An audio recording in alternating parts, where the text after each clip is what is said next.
त्रिदुलं त्रिगुणाकारं त्रिनेत्रं च त्रिधायुधं त्रिजन्म पाप संहारं बिल्वपत्रं शिवार्पणं काशीवासी निवासी च कालभैरव पूजनं प्रयागे माघमासे च बिल्वपत्रं शिवार्पणम् अखण्डैव बिल्वपत्रै च पूजये शिवशङ्करं कोटिकन्या महादानम बिल्वपत्रम शिवार्पणम। नमस्कार, स्वागत है आपका आचार्य वाणी में। मैं आचार्य डॉक्टर विक्रमादित्य आपके साथ हूँ। और ग्रह नक्षत्रों के दृष्टिकोण से मिथुन राशि वालों के लिए 14 तारीख की दिन बात करें, मंगलवार का अवसर, माघ का महीना आरंभ हो रहा है और 144 साल बाद उस महाकुंभ का सुंदर अवसर योग ग्रह नक्षत्रों के दृष्टिकोण से बनकर आ रहा है। कर्क राशि में चंद्रमा प्रवेश कर रहे हैं सुबह 4:21 पर। मकर राशि में सूर्य प्रवेश कर रहे हैं सुबह 8:56 पर। संक्रांति की सुंदर वेला आपकी राशि के दृष्टिकोण से ये बन गई है और ये आपके लिए बहुत महत्वपूर्ण योग बनने वाला है। मन को शांत करेगा। अननेसेसरी की जो वरीज चल रही थी, थोड़ा एग्रेशन चल रहा था, देखिएगा कोई आने वाले समय में उस सब से निवृत्ति प्राप्ति करने का रास्ता बहुत जल्दी आपको प्राप्त होने का योग बनता दिखाई दे रहा है। मंगल जो सबसे कमजोर अवस्था में चल रहे थे, चंद्रमा उनके साथ विराजमान होकर वो भी आपके लिए मोटिवेशन नए देने के रास्ते बना सकते हैं। तो ये संक्रांति का जो सुंदर अवसर चंद्रमा परिवर्तन का योग बन गया है सूर्य के अनुसार से, ये आपके लिए बहुत अच्छा है। इसका लाभ आपको लेने का प्रयास करना चाहिए। ये मकर संक्रांति का सुंदर वेला है। कहा जाता है कि ये उस दिन की वेला होती है कि जिस दिन आपके जो है समस्त कष्टों को दूर करने का योग, एक परिवर्तन का योग है, प्रकृति परिवर्तन की तरफ जाती है। तो मिथुन राशि वालों को खास तौर पर इस परिवर्तन का लाभ लेना चाहिए। आपके राशि के स्वामी सूर्य होते हैं, बुध होते हैं, और इन दिनों बुध और जो सूर्य जहां विराजमान थे उनसे निकलकर बुध से आगे चले गए हैं सूर्य, और लेकिन अस्त नहीं किया इस वक्त, इस अस्त नहीं है बुध। लो ऐसा सुंदर योग बन रहा है, तो इसका पूर्ण लाभ लेने के लिए आपके लिए सबसे अच्छा ये दिखाई देता है कि आप इस दिन भगवान सूर्य को जो अर्घ दें, थोड़ा सा उसमें एक तुलसी का पत्ता डाल लीजिए या बिल्वपत्र डालकर एक तांबे के लोटे में भगवान सूर्य को अर्घ देने का प्रयास करें। और हो सके तो कनेर का पुष्प साथ में डाल सकें तो बहुत अच्छा रहेगा।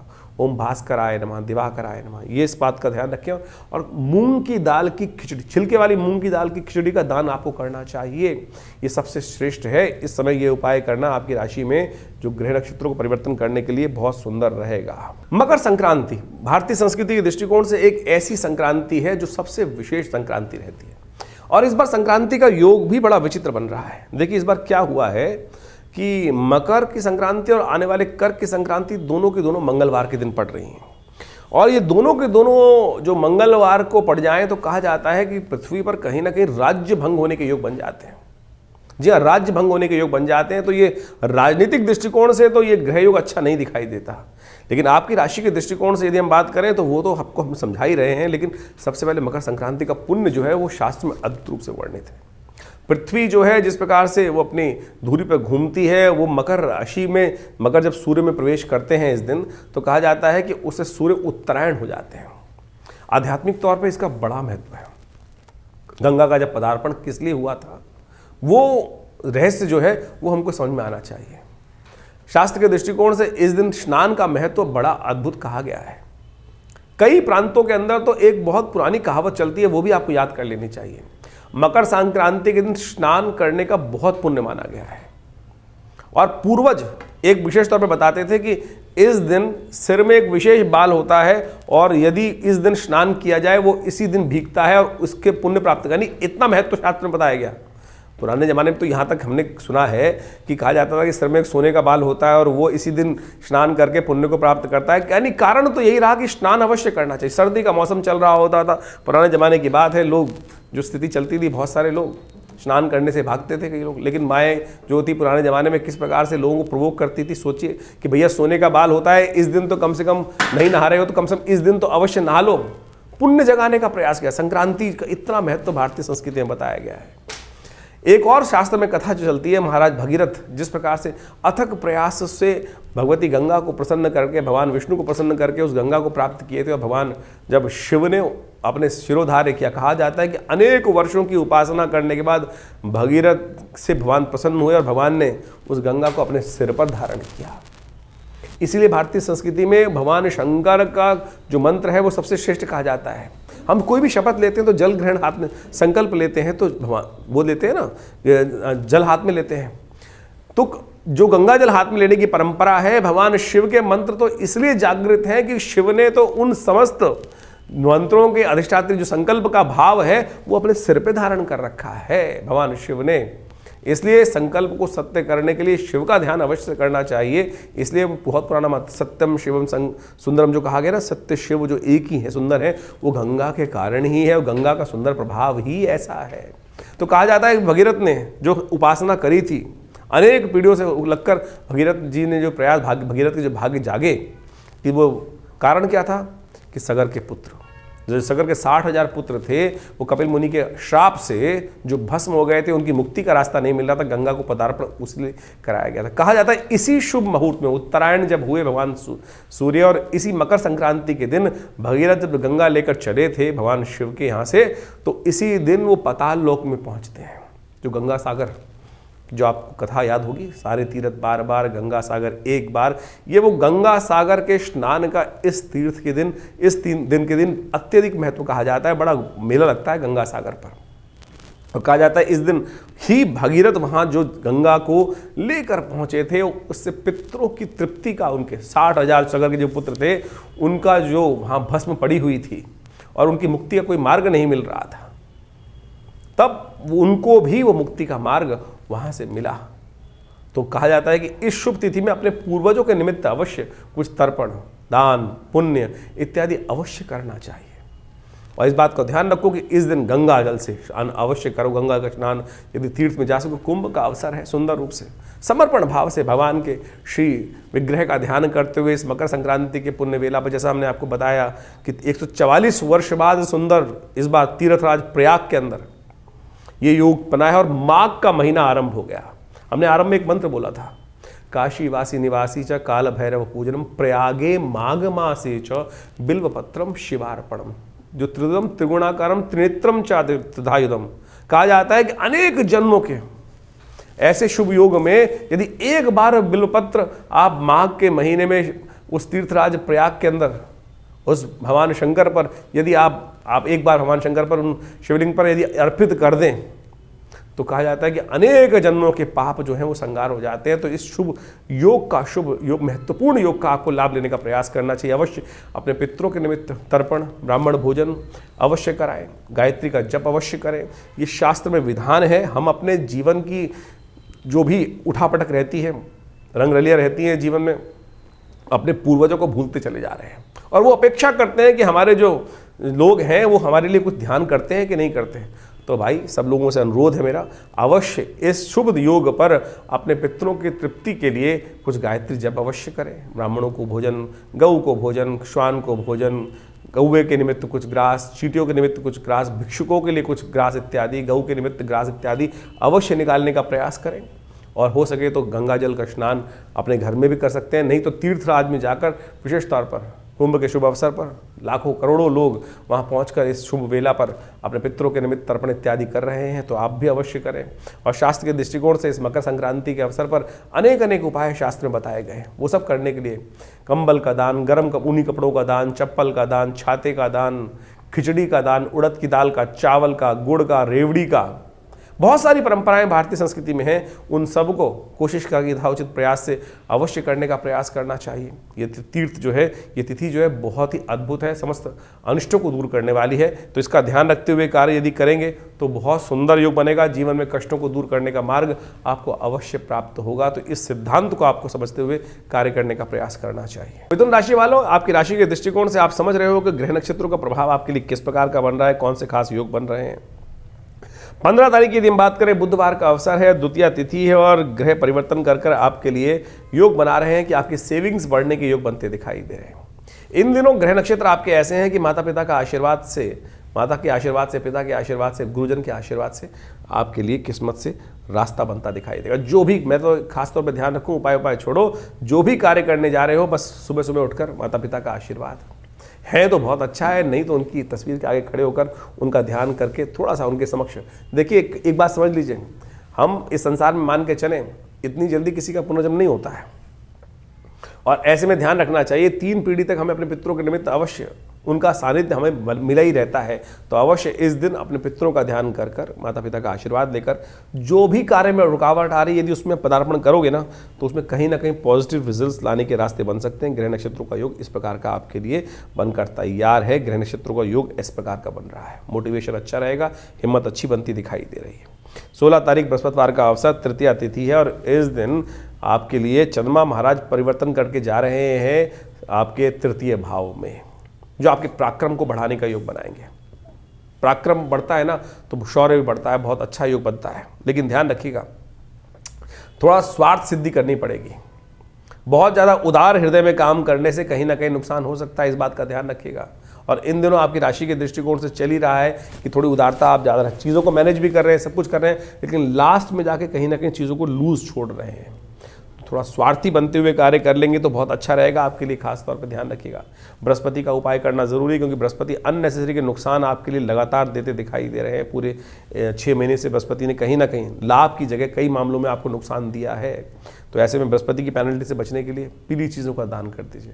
हो सके तो थोड़ा हल्दी डाल के स्नान कर लीजिए जल में, वो भी बृहस्पति का एक सुंदर उपाय रहेगा आपके लिए। यदि हम बात करें 17 तारीख की शुक्रवार का अवसर, चतुर्थी तिथि है और ग्रह नक्षत्रों के दृष्टिकोण से योग जो आपके लिए चल रहा है, वो आप ग्रह नक्षत्रों के दृष्टिकोण से योग बन रहा है, वो आपकी चीज़ों को मैनेज करने में आपको सहूलत प्रदान कर रहा है। बुध महाराज आपकी राशि के 7वें भाव में बैठे हुए हैं और ये आपके लिए कहीं ना कहीं चीज़ों को ऑर्गेनाइज करते दिखाई दे रहे हैं, चीज़ों को अच्छा बनाते दिखाई दे रहे हैं। ऐसे में आपके लिए एक बड़ा अच्छा उपाय है इस दिन है कि तिल का उपयोग, संकष्टी चतुर्थी है, श्री गणेश का स्तवन करना चाहिए। और कहा जाता है कि माता पिता इस दिन, माताएं जो होती हैं अपने बच्चों की उन्नति के लिए व्रत रखती है श्री गणेश का। और गणेश का व्रत करने से विशेष तौर पर कहा जाता है कि समस्त अनिष्टों को दूर करने का, विघ्नहर्ता गणेश जी समस्त प्रकार से अनिष्टों का दूर करते हैं। इस दिन 6 प्रकार के चीज़ों का तिल का उपयोग किया जाता है, प्रसाद में, स्नान में, तेल में, खासतौर पे यज्ञ में और खाने की चीज़ों में और प्रसाद, सब चीज़ों में तिल के उपयोग का बड़ा विधान शास्त्र में बताया गया है। तिल एक तरह से दिव्य औषधि मानी जाती है। भगवान विष्णु के पसीने, त्वचा से उत्पन्न हुआ है तिल। इसलिए भारतीय जो सनातन आध्यात्मिक दृष्टिकोण से कहा जाता है कि चावल का उपयोग नहीं, भगवान विष्णु की पूजा में तिल का उपयोग जो किया जाता है, सफ़ेद तिल का, वो सबसे श्रेष्ठ माना जाता है। तो ऐसे में भगवान विष्णु को अवश्य इस शुभ योग में आप तिल अर्पित करें, तिल का थोड़ा भक्षण करें। इम्यूनिटी भी स्ट्रांग होगी, सर्दी का मौसम चल रहा है, वो आपके लिए इम्यूनिटी को भी स्ट्रांग करेगा, सर्दी से स्वास्थ्य की रक्षा भी करेगा और साथ साथ जो स्त्रियां एनीमिक हैं उनको 1 महीने तक तिल का सेवन यदि कर ले इस पूरे माघ के महीने में, तो जो हीमोग्लोबिन है कम रहता है, उसमें भी बहुत अच्छा इंप्रूवमेंट करने का योग बन जाता है। 18 तारीख शनिवार का अवसर, पंचमी तिथि है। ग्रह नक्षत्रों के दृष्टिकोण से ये परिवर्तन का समय आपके लिए बन रहा है। ये समय थोड़ा सा खर्चे को बढ़ाने वाला योग बनता दिखाई देगा। अननेसेसरी की चीज़ों में खर्चा ज़्यादा मत कीजिएगा, थोड़ा सा सेविंग करने में थोड़ा खर्चा ज़्यादा रहेगा, थोड़ा सा कहीं ना कहीं बेकार के मामलों में थोड़ा खर्चे ज़्यादा बढ़ते दिखाई देंगे। उनको ठीक करने के लिए थोड़ा सा उपाय कर लें तो अच्छा रहेगा। अच्छा ये रहेगा क्योंकि मंगल आपके कमज़ोर चल रहे हैं, हनुमान जी के मंदिर में जाकर हनुमान जी के समक्ष एक लाल बत्ती का दिया वहाँ प्रज्वलित कर दीजिए। यह लाल पान, मीठा पान जो होता है, वो हनुमान जी को अर्पित करने का प्रयास कीजिए, वो आपके लिए अच्छा योग बनाएगा। 19 तारीख रविवार का अवसर, पंचमी तिथि ग्रह नक्षत्रों के दृष्टिकोण से रहेगी। दिल्ली के पंचांग के अनुसार से बहुत थोड़ी देर के लिए पंचमी तिथि विद्यमान है और ऐसे में स्वास्थ्य के लिए थोड़ा ग्रह नुकसान देने के योग बना सकता है, लेकिन लाभ के लिए कुछ ना कुछ इनकम बढ़ाने के योग अच्छे बना रहा है, क्योंकि चंद्रमा चतुर्थ भाव में आ गए हैं और वो बृहस्पति से दृष्ट होकर बैठ गए हैं और बृहस्पति से दृष्ट चंद्रमा गजकेसरी योग का निर्माण करता है। यह आपके लिए कहीं ना कहीं लाभ के रास्ते बनाता दिखाई दे रहा है। तो ऐसे में केतु के साथ बैठा हुआ चंद्रमा बृहस्पति से दृष्ट, ये आपके लिए बहुत सारे मामलों में पॉजिटिव रिजल्ट्स लाने के लिए 2-3 दिन के लिए ग्राफ अच्छा बनाता दिखाई दे रहा है। बस थोड़ा शांत होकर काम करने का प्रयास करें, चीज़ों को समझते हुए कार्य करने का प्रयास करेंगे तो अच्छा रहेगा। बाल इत्यादि ना कटवाएं, अभी कुछ दिन बालों को ध्यान रखते हुए कार्य करें। बालों को किसी प्रकार भी, जो इन दिनों ग्रह नक्षत्र दिखा रहे होंगे, आपके बाल बहुत झड़ रहे हैं, ग्रह साफ साफ इस प्रकार के बन रहे हैं और जितने बाल झड़ रहे हैं ना, उनकी सेफ्टी बहुत करनी ज़रूरी है। और एक बात ध्यान रखें, इन दिनों जितने बाल झटेंगे उतना ज़्यादा नुकसान धन का होगा। तो थोड़ा डाइट में हमने एक एनालाइज किया था बहुत अच्छे तरीके से, आपकी राशि के दृष्टिकोण से योग बन रहा है, इसलिए हम बता रहे हैं इस वीडियो के अंदर कि जो लोग, हमारा हॉस्पिटल भी है दिल्ली में, विवेकानंद हॉस्पिटल, और जब मैं पढ़ रहा था हॉस्पिटल, मेरी जो अनुसंधान चलते थे उन दिनों, तो हमने देखा कि विशेष तौर पर जिन लोगों की डाइट में घी, मक्खन इत्यादि कम हो जाता है उनके बाल बहुत ज़्यादा झड़ते हैं। तो जिन दिनों आप थोड़ा सा घी मक्खन अच्छा सेवन करेंगे उन दिनों आपके बाल कम झड़ेंगे। आपकी राशि के दृष्टिकोण से इन दिनों योग ऐसा चल रहा है कि जितने बाल आपके झड़ेंगे उतने धन के नुकसान होने के योग बनेंगे। तो बालों की सेफ्टी करो, विशेष तौर पर ध्यान रखो। ग्रह नक्षत्रों के दृष्टिकोण से ये दिव्य उपाय हमने आपको आज बताया, तो आपकी राशि के दृष्टिकोण से इन दिनों खास तौर पर इस बात का ध्यान रखना। 20 तारीख सोमवार का अवसर, षष्ठी तिथि है और इस दिन बुध होने जा रहे हैं अस्त। 5:20 पर यह बुध का अस्त होना थोड़ा सा आपके लिए चीज़ों को मैनेज करने में दिक्कत देने के योग बना सकता है। इसको ठीक करना पड़ेगा आपको। थोड़ा सा एक उपाय कर लीजिए, विशेष तौर पर नित्य तौर पर फिटकरी वाले जल से स्नान कीजिए या हरी चीज़ों का दान करें। ये 2 उपाय कर आप अपने बुद्ध को ठीक करिएगा। नहीं तो बुद्ध जो है वो चीज़ों को, बनी बनाई चीज़ों को ऑर्गेनाइज करने में अननेसेसरी फ्रस्ट्रेशन आपके मनोमस्तिष्क में बढ़ाएगा। तो इस प्रकार से ज्योतिष का जो विज्ञान है वो बड़ा चमत्कारी है। हर रोज ग्रहों को परिवर्तन का योग बनता है। वो परिवर्तन किसी के लिए अच्छा, किसी के लिए खराब।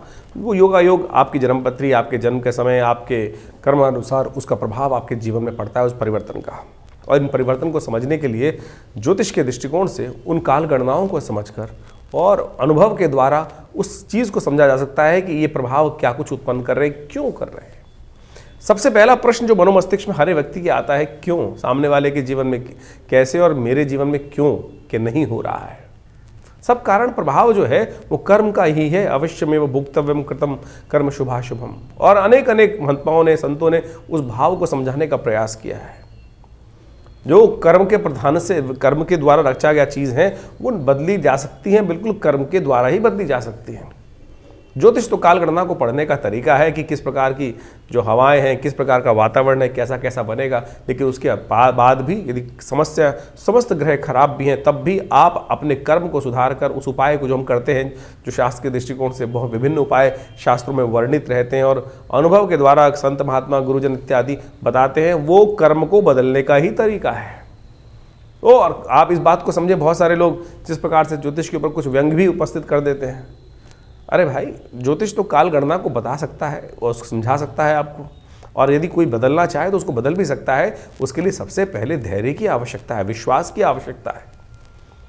तो इस बात को हम समझें तो बहुत अच्छा रहेगा। जितनी जल्दी समझ लें वो अच्छा है, आपके लिए भी जीवन में कल्याण का योग बन सकता है। बहुत सारे लोग समय समय पर अपने अनुभवों को हमारे साथ, हमारे आश्रम पर आके साझा करते रहते हैं और उससे जीवन में जो जिस प्रकार का हम कार्य कर रहे हैं उसमें भी हमें विश्वास जागता है, हमें भी विश्वास जागता है कि कैसे वो काल गणनाएं थी और कैसे वो विचित्र तौर पर स्थिर रूप से जीवन में घटना घटी और कैसे उससे बदला भी गया। बहुत बार गणनाएं देखी गई और उस पर प्रभाव भी देखे गए।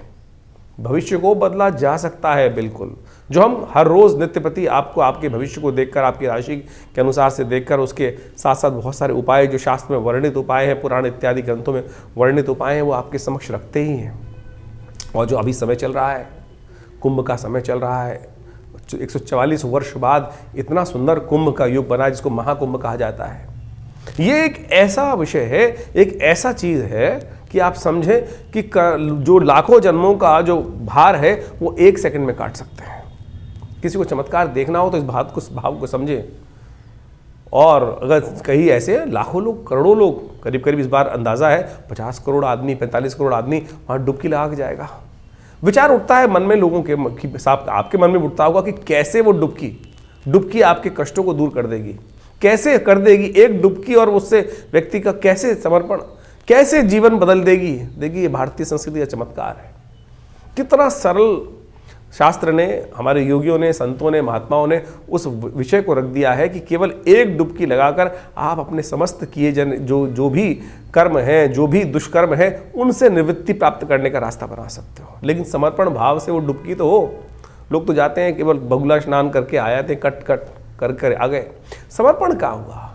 समर्पण का मतलब वास्तविक तौर पे समझे कि कुंभ के द्वारा, उस डुबकी के द्वारा उस समर्पण का वास्तविक अर्थ हम समझ सकते हैं। वो समर्पण कहाँ हो रहा है? उस त्रिवेणी के संगम पर, जहाँ वो गंगा, सरस्वती, यमुना इत्यादि नदियों का पूरा जो मिलन होता है। उसके बाद उसमें से भी गंगा वो है कि जो साक्षात भगवान विष्णु के पैरों से निकली, और उस भगवान विष्णु के पैर से निकली हुई उस सुरमई देवी का कहा जाता है कि एक बार समर्पण भाव से उस पानी की डुबकी में कि श्रीहरि अब आप संभालो। भगवान अब आप संभालो, जो कुछ हुआ वो पश्चाताप 1 सेकंड लगता है, उसको आप समझे कितने जन्मों में किए हुए पाप गलत कर्म वो बिल्कुल निवृत्त हो सकते हैं, लेकिन वो समर्पण भाव तो हो। वो डुबकी लगाकर बाहर निकलना, वो यदि समर्पण भाव से हुआ तब तो वो नवीन जन्म हुआ, नहीं तो फिर वही है कि कौवा काला है, काला काला ही रहेगा, बदल तो सकता नहीं है। लेकिन सिद्धांतिक तौर पर, भारतीय संस्कृति के विज्ञान के तौर पर, अध्यात्म के दृष्टिकोण से यदि वहाँ समर्पित भाव से बिल्कुल तटस्थ होकर उस शुभ मुहूर्त में, जो ये पूरा काल है, माघ का पूरा महीना और साथ साथ फागुन का कुछ महीने 15 दिन का जो समय रहेगा, उस समय में यदि आप उस श्रेष्ठ समय में भगवान का भजन करते हुए श्री हरि के श्री चरणों में उस निकली देवसुरी गंगा के पावन सानिध्य में जाकर एक डुबकी उस मुहूर्त में लगा लेंगे श्री हरि का स्मरण करते हुए, तो सोचें जैसे द्रौपदी के जीवन के कष्ट हर गए, उस जो गज के जीवन के कष्ट जो चल रहे थे, जो ग्राह ने गस रखा था, केवल एक बार श्री हरि का सुंदर स्मरण करने से कि अब तो जीवन हारे हे श्री हरि, अब संभालो, ये भाव यदि रख पाए तब तो कुछ समर्पण हुआ, वही तो वो तो उपाय हुआ। लेकिन बाकी सब तो क्या हुआ कि सब कुछ जमा घटा का खेल करते चले जा रहे हैं, तब फिर कुछ नहीं बदलने वाला। तो ये तो हमने ज्योतिष को और अध्यात्म के साथ आपको समझने का प्रयास करना चाहिए, उसके बारे में विवेचना उपस्थित करी। तो आपने आपकी राशि के दृष्टिकोण से जो कुछ प्रभाव है वो आप नित्य प्रति हमारे साथ जुड़ते ही हैं। और इसके अलावा आपके मन में भी कोई प्रश्न चल रहे हो तो चिंता ना करें, ये हमारा जो कार्यक्रम है आपके साथ हमेशा रहता ही है और आपके प्रश्नों का समाधान भी हम लगातार देने का प्रयास करते हैं। बहुत सारे लोगों के कार्यक्रम में हमारे व्हाट्सअप मैसेज भी आ रहे हैं और लगातार प्रश्नों के समाधान हमारे यहाँ से दिए भी जा रहे हैं, लेकिन इतना समय नहीं होता है कि हर व्यक्ति के प्रश्नों का समाधान हम देने का प्रयास करें। विभिन्न समय पर आश्रम में रविवार को जो कार्यक्रम होता है उसमें भी आप आकर बैठ सकते हैं और यज्ञ में भाग ले सकते हैं और वहाँ भी जो प्रत्यक्ष रूप से मिलने का प्रयास करेंगे तो अच्छा रहेगा। फ़ोन पे बात करने की एक बहुत विचित्र विडंबना है, जितने भी फ़ोन आते हैं हज़ारों की तादाद में लोग, सबका एक ही प्रश्न होता है। हमारे कॉल सेंटर्स वाले हमें बताते हैं कि बहुत सारे लोग एक ही बात करते हैं, हमसे बात करनी। देखिए, हमसे बात करने के लिए कोशिश करें अपॉइंटमेंट लेकर ही बात कर पाएँ तो हो पाएगा। और एक बात और ध्यान रखें, बहुत सारे लोग तथाकथित तौर पर आज की तारीख में टेक्नोलॉजी का ज़माना है और टेक्नोलॉजी का दुरुपयोग भी हो रहा है। हमारे प्रधानमंत्री जी भी उसके बारे में कई बार आपको बता चुके हैं। और कोई भी ऐसा बहुत सारे लोग मेरे नाम से डायरेक्टली हमारे नाम से आपसे बात कर लेते हैं, तो ऐसा कुछ कभी ना हो। कभी ध्यान रखें, मुझसे बात करना चाहें तो आप फेस टाइम पे बात कर सकते हैं, जिससे आप सामने फ़ोटो देखकर आपको प्रत्यक्ष रूप से हो। नहीं तो ज़माना बड़ा ख़राब है और फिर लोग पता नहीं कौन कौन से उपाय कितने हज़ारों रुपये खर्च कर देते हैं और फिर तो इस बात को ध्यान रखते हुए कार्य करना आपके लिए अच्छा रहेगा। ये आश्रम हमारा दिल्ली में है, लक्ष्मी नगर में, विवेकानंद योग आश्रम। आप सादर आमंत्रित हैं और वहाँ विभिन्न प्रकार के हम समय समय पर कार्यक्रम करते ही रहते हैं, चाहे वो नित्य प्रति के यज्ञ हों, चाहे वो विभिन्न उत्सवों पर विभिन्न कार्यक्रम हों। तो उन सब में आप सम्मिलित होकर आश्रम में होने वाले विभिन्न कार्यक्रमों में भाग लें और जीवन के कष्टों को दूर करने का योग बनाएं। धन्यवाद, नमस्कार।